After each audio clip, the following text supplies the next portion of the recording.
Hello, Shemai, croeso nôl I Wales in the Movies at a vlog. Welcome back to Wales in the Movies on the vlog. I'm Nick, I run the channel. As you may have seen if you've been watching since the start, when I first started out this channel, what I was doing was uploading clips. Just clips. Clips of when Wales features or when Wales is referenced in mainstream or Hollywood productions. So what I would do is I would upload the clips, I'd ask you to follow me on Twitter, and then I'd bugger off. But I'm trying to make it a bit more interesting now. So I'm going to upload the clips and then I'm going to blather on for a bit before and after. And hopefully we can start a discussion about these rare moments when Wales features in these mainstream or even independent international productions. And what I want to talk to you about today is a movie called Made from 2001.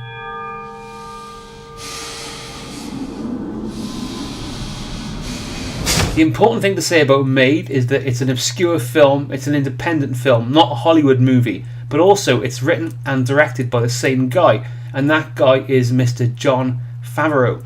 Jon Favreau is now a very successful and famous dude, but he started off in the movie Swingers, directed by Doug Liman in I think 1996 or 1995. Swingers was quite a big indie success, and this film attempts to go for a bit of the same vibe. But unfortunately it doesn't hit the target, and it doesn't have any of that male vulnerability or the humour of Swingers.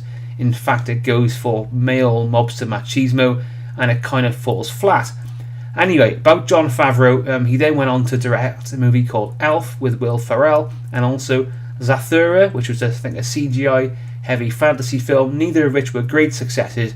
But then he went on to direct Iron Man in 2008, which was the springboard of course for probably the most successful Hollywood franchise series of all time, the Marvel Cinematic Universe. Anyway, so the most important thing about this movie Made for this channel is that halfway through the film and towards the end, it contains a character called the Welshman, or he's also known as the Red Dragon, and there's a password throughout the film which is used about 20 times, and it's called Cardiff Giant. So you hear the city name of Cardiff about 20 times throughout the movie, which is of course slightly surreal for us to hear as Welsh people, because it's spoken by people like Peter Falk from Columbo, and also Puff Daddy or P Diddy or Sean Coondog or whatever he's called these days. Right? Now, what I want to talk to you today is two things. Number one, how this character got into the script and got into the movie in the first place, and then number two, the representation of the character himself. So let's check it out. There is a number in your page's memory.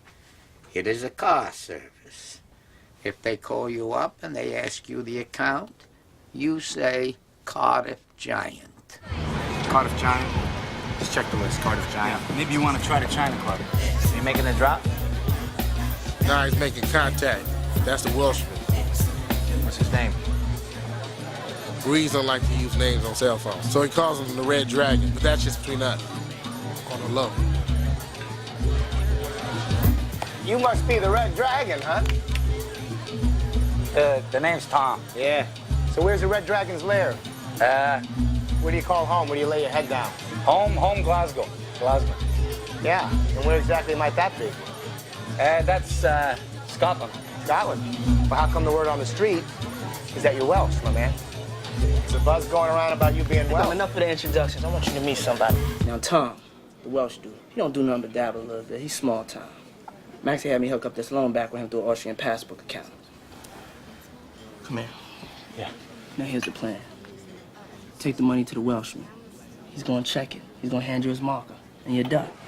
Look, man, all we have to do is meet the fucking Welsh guy, make him feel comfortable, do whatever it takes, drink some tea with him, or whatever the fuck they do in Scotland, wherever the fuck he's from. Here's how I think it went down. Back in 1999, Jon Favreau had a cameo role in a film called The Replacements. Now, The Replacements also featured Rhys Ifans as a Welsh football player, a soccer player called Nigel Gruff, who's played in the film as a guy who comes from Cardiff. Now, I suspect what happened is one night, one day, on set or off set, or at some Hollywood party or another, Rhys Ifans, being a bit of a pro-Wales kind of nationalist guy, had a good chat with Favreau and probably a few others like Gene Hackman and hopefully Keanu Reeves, and told them about Wales. It is of course ridiculous that we have to go to these lengths to represent our country, but I know, having been engaged to a North American and spoken to a lot of Yanks, myself, that probably 9 out of 10 of people in North America, particularly the USA, have never heard of Wales, and if they have, their concepts of Wales are pretty fluffy, pretty fuzzy. I was engaged to a woman from Eugene in Oregon who, despite living in London for a year in her 20s, had never heard of Wales until she met me. But anyway, back to the point, I suspect what happened was Jon Favreau, while making the replacements, heard about Wales for the first time and thought, how come I've never heard of this before? Wouldn't it be cool to put Welsh characters in the movies, just like we always see with Scotland and Ireland, right? Now, he happened to be writing this film made and trying to get it produced while The Replacements was being filmed and edited. I think what's important to say is that this highlights how vital it is that as Welsh people, as individuals, you, me, VC fans, everyone, it's absolutely vital that we don't allow ourselves to be represented as British and definitely not English. We insist on correcting people when they make this faux pas, because as you've seen here, VC fans has probably spoke to Jon Favreau, and there you go, Wales ended up in his next movie. But also, let's talk about the representation of the character himself. There's a common problem here. Much as I'm grateful for the exposure for Wales, I'm grateful for Favreau for putting Wales in the movies. Diane, well done, John. When the character turns up, he's played by David O'Hara, who plays the nutty Irish guy from Braveheart. So you've got that association, that Celtic association in your head straight away. However, despite being referred to as the Welshman again and again and again, when he finally opens his mouth, he's got a Scottish accent, and he tells Vince Vaughn that he's from Glasgow.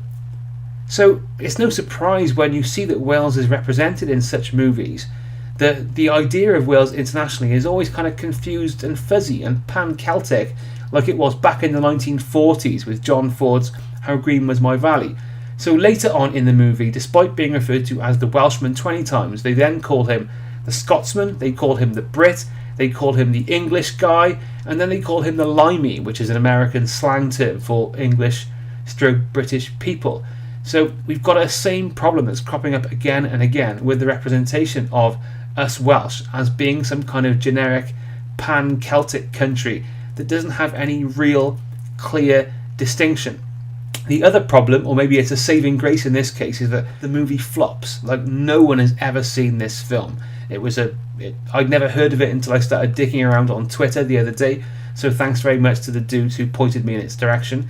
But we have these same common problems when Wales is represented in the movies. I was gonna ride shotgun, keep the fucking English dude above board. Anyway, so that's Made, back from 2001. I'm not going to recommend you watch it unless, like me, you're a nerd for Welsh stuff, because quite frankly, the movie's boring and it's ropey. But I'd really appreciate a discussion here, and if ever you've seen any other Welsh characters in these obscure movies, please let me know on Twitter or in the comments section, and it's all good juice for future vlogs. I've been Nick, thanks for watching Wales in the Movies. Diolch yn fawr am gwylio Wales in the Movies, and I'll catch you later. Ta-ta now.